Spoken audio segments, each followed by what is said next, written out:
Hello, this is Joe. For today's recipe, here are our ingredients. We have cremini mushrooms. You can use whatever mushroom you'd like. I have approximately 2 tablespoons of Worcestershire sauce. I have approximately a teaspoon of garlic powder, bell peppers, and onions. I will still be chopping this into smaller pieces. And I will also be chopping these breadcrumbs into smaller pieces. And over here, we have 90-10 ground beef. We also will be making a slurry, which is a mixture of flour and beef broth. Now, if you don't have beef broth, of course you can use plain water. We also will be using some salt and pepper for seasoning. Okay, let's go ahead and chop this a little finer than it is so that we could mix it well with the ground beef. Now, if you don't have this kind of vegetable chopper, of course you could just go ahead and chop your vegetable a lot smaller than this, the way I did it here.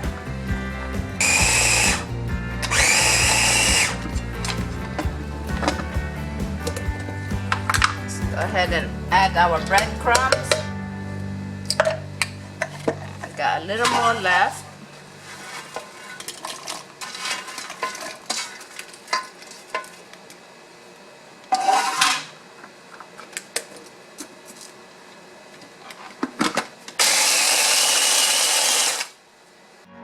Okay, let's go ahead and start putting some of our ingredients and incorporate it with the ground beef. I have the garlic powder there and Worcestershire sauce. I'll go ahead and put some fresh cracked black pepper in it.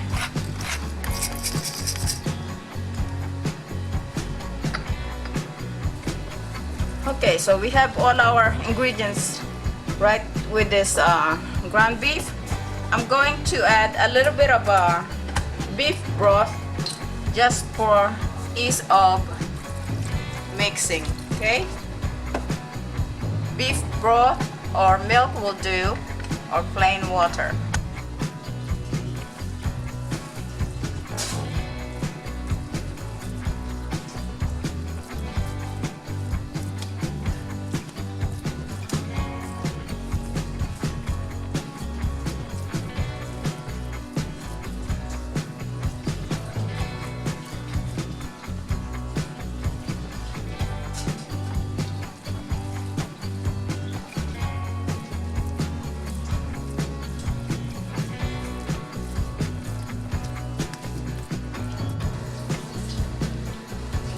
Okay, because the beef is quite lean, we're going to put a little bit of olive oil here to get it started.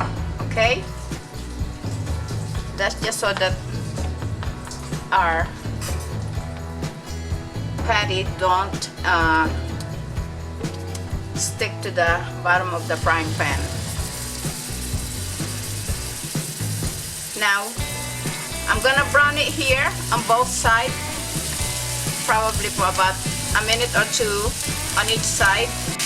On the back burner, I have pot with hot beef broth in it, so that as soon as this is nice and brown, I will transfer it to the other pot and allow it to continue cooking.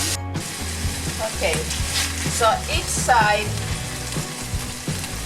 were browned for at least a minute or so. Okay, so it's not cooked through by all means. Most likely it's as you can see, medium to medium rare. And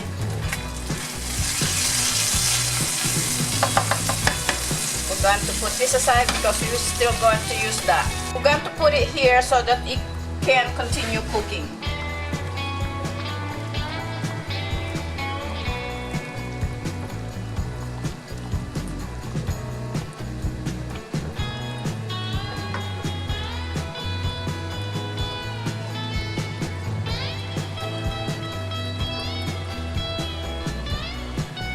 This is going to be a very, very tender and flavorful Salisbury steak, and I promise you this will be delicious. Let's go ahead and add this delicious meat juices back in there, and I'm going to cover this. We are going to make our slurry, which is a mixture of either plain water or beef broth and about a teaspoon of Worcestershire sauce and about 2 tablespoons flour. So we're going to just drizzle a little bit of olive oil so that we can go ahead and saute our garlic and onions.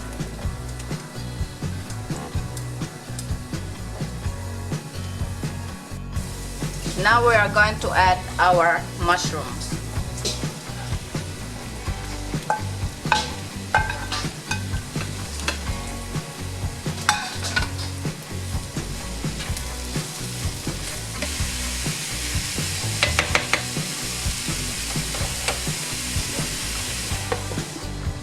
Let's allow this to steam on medium-low heat. Now we're going to add our slurry to create our gravy.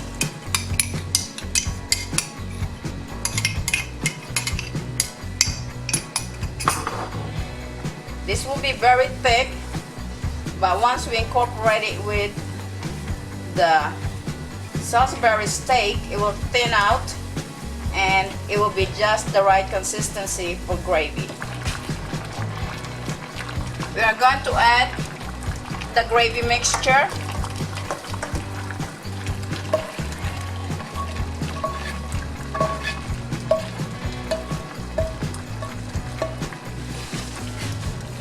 Allow it to simmer on low heat with the lid on.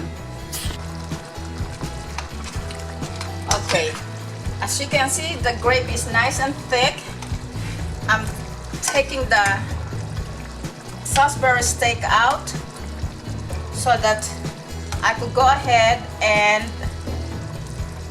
really allow the gravy to thicken and develop more flavor. Okay. Nice and rich brown mushroom gravy. So this Salisbury steak, the secret is in the gravy. Make sure your seasoning are adjusted according to your taste.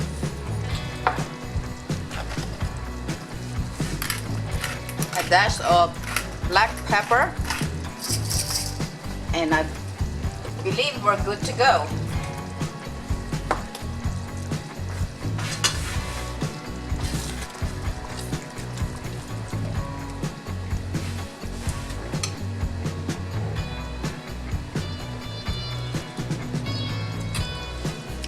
Oh yes, it's right on the money right now.